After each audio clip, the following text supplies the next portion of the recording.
Hello guys, so the question is, why does hypoxia cause pulmonary vasoconstrictions, and obviously eventually it will result in pulmonary hypertension. So the question is, why does it happen?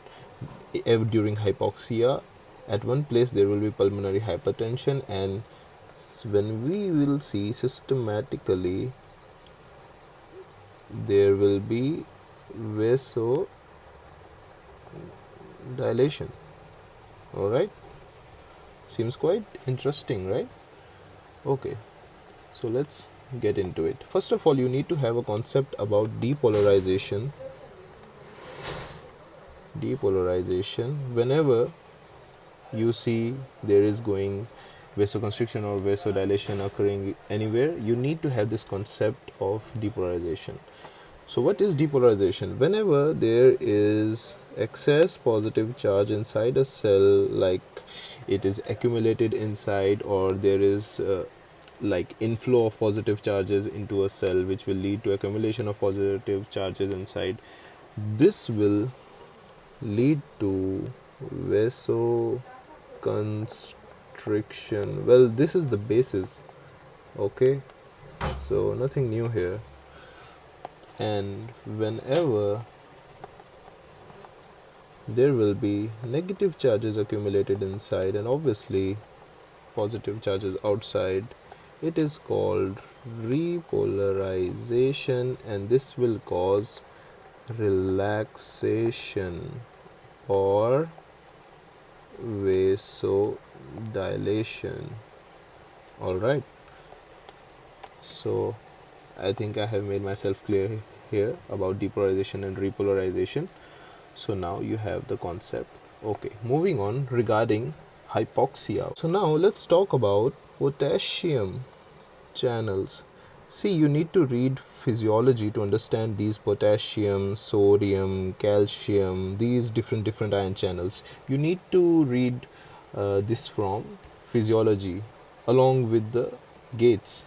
Okay, some are voltage gated, some are ion gated. Okay, so here we are concerned about potassium channels. Now potassium channels are two type. Okay, so the first one is oxygen sensitive, and the other one is ATP sensitive. Now, as the name says, this is sensitized by oxygen, presence or absence of oxygen, and this is sensitized by presence or absence of ATP. Now, what actually happens is whenever there is low oxygen, so what happens in low oxygen is the potassium channels in a cell are present like this. All right, so this is potassium, oxygen sensitive potassium channel. All right, so what happens is whenever there is low oxygen, this channel will close. Low oxygen will close this channel. This is very important, you need to understand this. Whenever oxygen drops, this channel closes. What happens when this channel closes? Now again, you need to have the concept of continuous interchanging of ions, like potassium come inside and sodium goes outside, then later there is sodium leaky channels, and then calcium inflows and outflows. So all these things you need to understand it from physiology. All right, so you need to have this concept to understand better and build this concept up. All right, so what happens is when oxygen level drops, oxygen sensitive potassium channel closes. Now what will happen? Potassium is inside. All right, so what happens is normally when potassium accumulates inside, it starts to leak out. Okay, through potassium channels. Okay, it starts to leak out, and there is a kind of electroneutrality maintained between these, like intracellularly and intercellularly. Okay, so neutrality is maintained by continuous inflow and outflow of these ions. All right, so what will happen here? If the potassium channel is closed, now potassium can't go outside. Okay, it can't go outside. Okay, I'll use different color. potassium can't go outside. Now what will happen? Potassium will start to accumulate. It's not able to go outside. Okay, plus the different channel, you can say, that is sodium potassium, okay, ATPase channel. How does it function? Sodium potassium, it functions like this, okay. What comes inside? Potassium comes inside, sodium goes outside, okay. This happens, so more inflow of potassium occurs. So what really happens is there is mainly accumulation of, you need to understand this, when this channel is closed, potassium will accumulate inside, and this will cause, what will this cause, guys? Okay, let's go to the last slide. See, can you see something here? This one, this will happen, depolarization of the cell will happen, which will lead to vasoconstriction. All right, so this will lead to vasoconstriction and depolarization. What you really need to remember here is these are present on lung blood vessels. There are different mechanisms also, like in carotid body there is a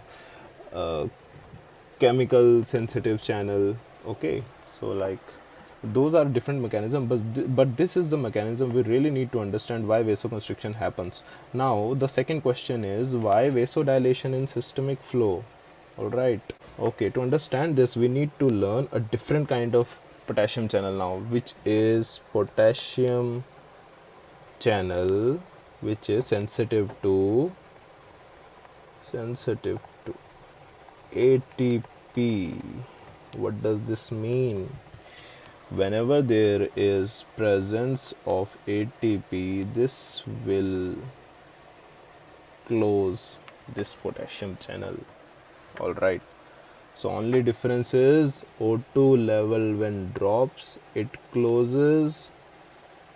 All right, here ATP level rises and this channel closes. Okay, so now what will happen, guys?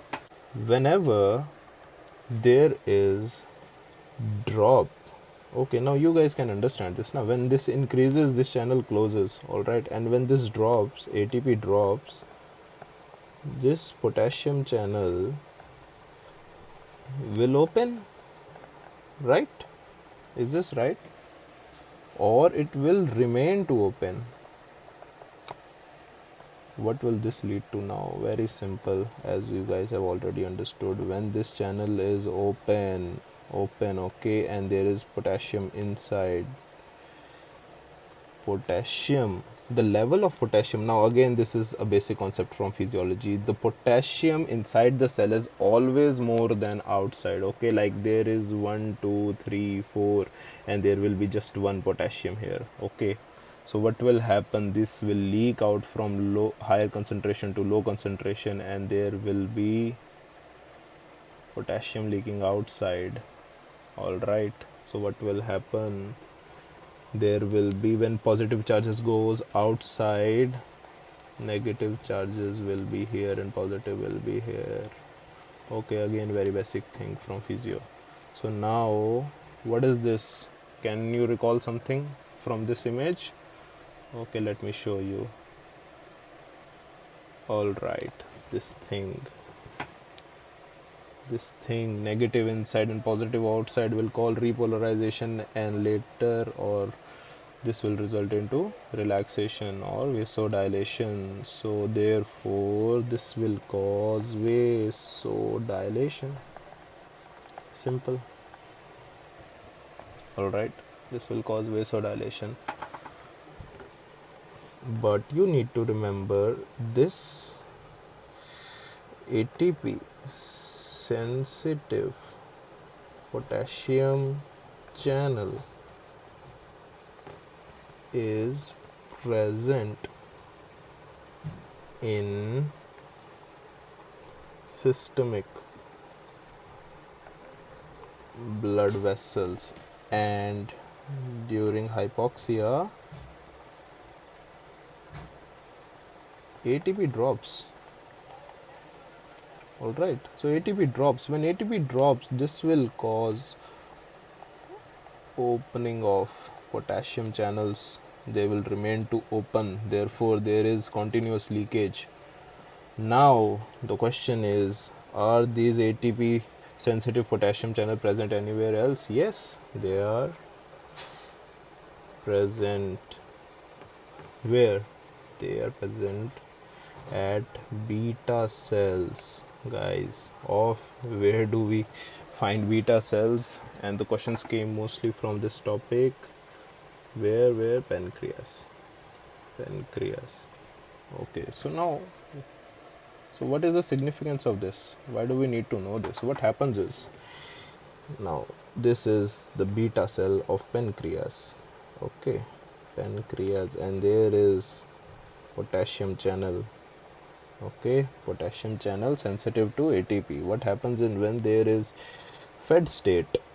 Okay, so there is glucose, and therefore there will be different biochem reactions you must have read, like etc and all these cycles will cause what in the cell? This will call, in every cell actually, this will cause increase in ATP. Now there is increase in ATP. Why? Because there is increase in glucose. Alright, now when there is increase in glucose, what happens? Insulin comes into action. But why insulin comes into action? Let's focus. Okay, I'll change the color now. Let's change to green. Okay, what happens is ATP closes this. Okay, close.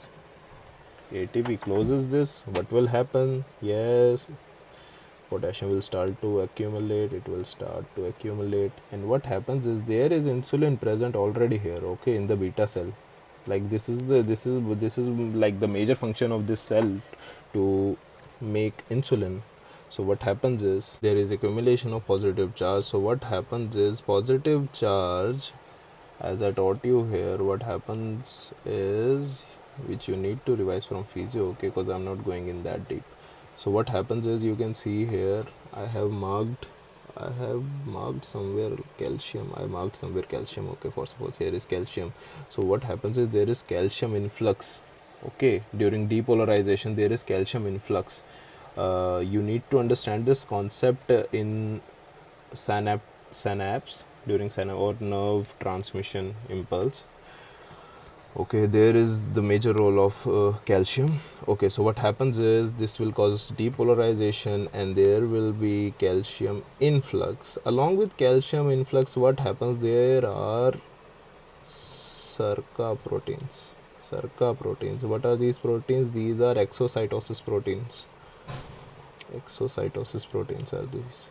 Okay, this you will read this also in physio, that I am not going into that depth right now. So what happens, you simply remember, when there is depolarization, calcium influx happens, and this calcium influx stimulates the exocytosis of insulin. Okay, this will go like this. Let me change the color and show you. The calcium will go inside like this and take insulin outside. This procedure is called exocytosis, along with the help of SERCA. Okay, so this is the concept, guys. Later what happens, obviously insulin is released, and this will stimulate blood receptors, okay, in liver and all, and this will decrease the glucose eventually. Okay, now I hope I have made myself clear here, and you are able to understand the concept behind pulmonary hypertension in hypoxia. You can comment down below what else do you want to understand. Thank you.